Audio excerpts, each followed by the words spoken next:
குருவே சரணம். அனைவருக்கும் வணக்கம்.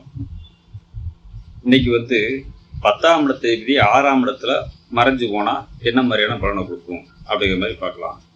முதல்ல 10ஆம் இடத்தை விதி 6ஆம் இடத்துல இருந்தா 10ஆம் இடங்கிறது ஜீவனம், 6ஆம் இடங்கிறது உத்தியோகம். அப்ப இதுல ஏதாவது இடையூறு கொடுக்குமா, பிரச்சனை கொடுக்குமா, தொழில் பாதிக்கப்படுமா, வருமானம் பாதிக்கப்படுமா, பிளஸ் 6ஆம் இடங்கிறது கடன், நோய், எதிரி, வம்பு வழக்கு இதெல்லாம் உண்டு வருமா அப்படிங்கிற மாதிரி ஒரு சில பேருக்கு குழப்பம் இருக்கும். சரி, 10ஆம் இடத்தை 6ஆம் இடத்துல மறையல, உச்சம் பெற்ற நிலைமையில இருக்குன்னா அப்ப மறைவில்லைன்னு அர்த்தம். அப்ப மறையாம இருக்கிறனால நமக்கு நல்லது செஞ்சிருமா அப்படிங்கிறத ஒரு இதை எப்படி பார்க்கறது அப்படிங்கிறத பற்றி பேசலாம். இதுக்கு ஒரு உதாரண ஜாதகத்தை கொண்டு வரேன். சரி, 6ஆம் இடத்துல உச்சம் பெற்ற நிலைமையிலே இருந்தாலும் கூட ராகு கேதுடைய மிட் பாயிண்ட்ல பிடியில மாட்டிக்கிட்டார்.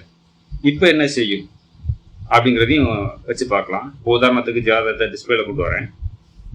இவர் விருச்சிக இலக்கணத்துல பிறந்திருக்காரு, மீனராசி, ரேவதி நட்சத்திரத்துல பிறந்திருக்கிறாரு. 29 வயசு வரைக்கும் நடந்தது சுக்கிர திசை. அது பிறகு 35 வயசு வரைக்கும் நடந்தது சூரிய திசை.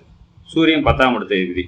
அவர் 6ஆம் இடத்துல மேசத்துல இருக்கிறாரு, உச்சம் பெற்ற நிலைமையில இருக்கிறாரு, பிளஸ் குரு பார்வையில இருக்கிறாரு, கேதுடைய சாரம் வாங்கியிருக்கிறாரு, ராகு கேதுடைய மிட்பாயிண்ட்ல மாடி இருக்கிறாரு. இதுக்கு எப்படி பலன் எடுக்கிறது அப்படிங்கிற மாதிரி பார்க்கும்போது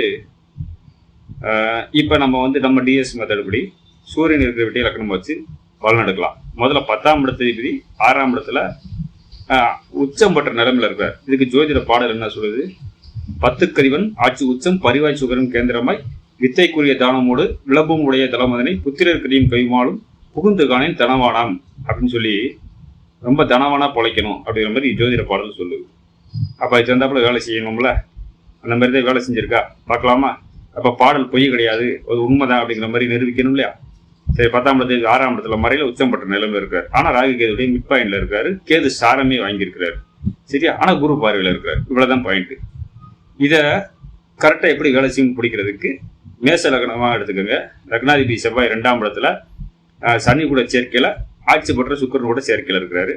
அப்ப செவ்வாய் மறையில, ஆட்சி பெற்ற சுக்கிரனுடைய வீட்டுலதான் இருக்கிறாரு, கூட சனி இருக்கிறாரு. அவ்வளவுதான். சனி இருக்கிறதுனால நல்லதா கெட்டதா? செவ்வாய் சனி சேர்க்கை இருக்கே, பிரச்சனை ஒண்ணுமே. மேச லக்னம்னு சொன்னா சனி 11ஆம் இடத்தை பாதகாதிபதி சேர்க்கப்பட்டிருக்கிறாரு, லக்னாதிபதி செவ்வாய் அப்படின்னா பொருளாதார ரீதியா எந்த ஒரு பிரச்சனையும் வராது. நாம என்ன சொல்லியிருக்கோம்? மேச லக்னம் செயல்படும் போது 2 கதிபதி சுக்கிரன் ஆட்சி, 11 கதிபதி சனி கூட சேர்க்க, இதுல லக்னாதிபதி செவ்வாயும் சேர்றாருன்னா பெரிய லெவல்ல முன்னேற்றத்தை கொடுக்கும், வருமானத்தை கொடுக்கும், உத்தியோகத்தை கொடுக்கும். அப்படிங்கிற மாதிரி சொல்லலாம் இல்லையா? சனி தொழில்காரகன், சுக்கிரன் பணத்தை குவிக்கக்கூடிய ரகம், செவ்வாய் லக்னாதிபதி அப்படிங்கிற மாதிரி போடலாம். சூரியன் இந்த இடத்துக்கு 5 அதிபதி, புத்திர ஸ்தானாதிபதியா போவார் அப்படின்னு எடுத்துக்கணும். அப்ப 29 வயசுல 35 வயசு வரைக்கும் நடந்த சூரிய திசையில புத்திரம்னா 5ஆம் இடம் சொல்லக்கூடியது. அப்ப குழந்தைய கொடுக்க கூடாது. முதல்ல அவருக்கு சூரிய திசையில் திருமணமே இல்லை. இப்படிக்கும் செவ்வாயுடைய வீட்டுல இருந்தா உட்காந்து திசையை நடத்திருக்கிறாரு. காரணம் ஏன் கல்யாணத்தை கொடுக்கல அப்படின்னா கேது சார வாங்கிட்டார், ராகு கேதுடைய மிட் பாயிண்ட்ல மாட்டிட்டார். செவ்வாயுடைய வீட்டிலேயே இருந்தாலும் கூட 29 வயசுல 35 வயசு வரைக்கும் நடந்த சூரிய திசையில திருமணம் கிடையாது. அப்ப ராகு கேதுடைய மிட் பாயிண்ட்ல மாட்டினக்கூடிய கரகம் அதோடைய காரவத்துவத்தை, உயிர் காரத்துவத்தை தடை பண்ணும், பொருள் காரத்துவத்தை தடை பண்ணாது அப்படிங்கிறதுக்கு இந்த ஜாதகம் ஒரு உதாரண ஜாதகம்.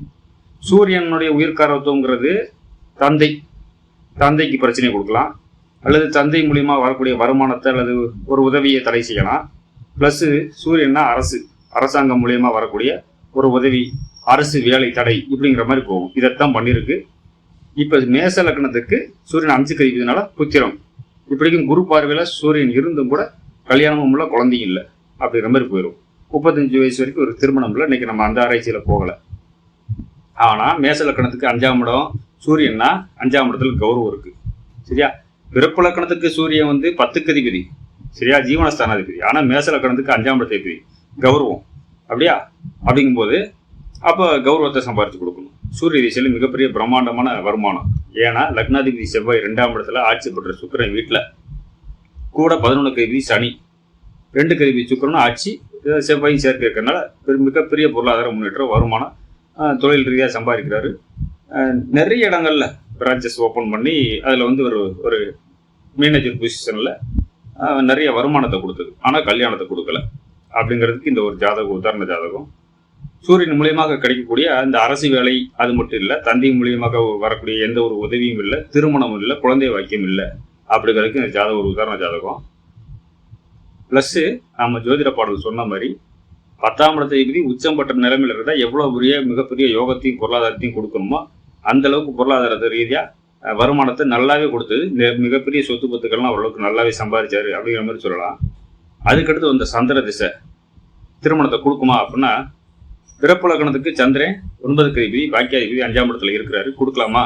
நீசம் பெற்ற புதனுடைய சாரத்தை வாங்கி அவர் கூடிய சேர்க்கையில் இருக்கிறாரு. கொடுக்குமானா கொடுத்துரும். ஏன் கொடுக்காது? இப்படிக்கு செவ்வாயோட சம்மந்தம் இல்லையே அப்படின்னு பார்த்தா, இப்ப மீன லக்னத்தை லக்னமா வச்சுக்கிட்டீங்கன்னா லக்னாதிபதி குரு ஆட்சி பலம் பெற்ற நிலைமைகள் 10ஆம் இடத்துல இருக்கிறாரு. சந்திரன் இப்ப 5ஆம் இடத்துல விதியாகுவார். ஆனா ராகு கேது பயன்ல சந்திரன் மாட்டல.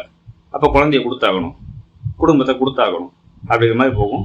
புதன் நீசமே ஆயிருந்தாலும் சந்திர கேந்திரத்துல புதன் இருந்தால் நீச பங்கம், சந்திரன் கூட புதன் இருந்தனால நீச பங்கம், பிளஸ் இவங்களுக்கு வீடு கொடுத்த குரு ஆட்சி பலம் பெற்ற நிலைமையில இருக்கிறனாலையும் நீச பங்கம்.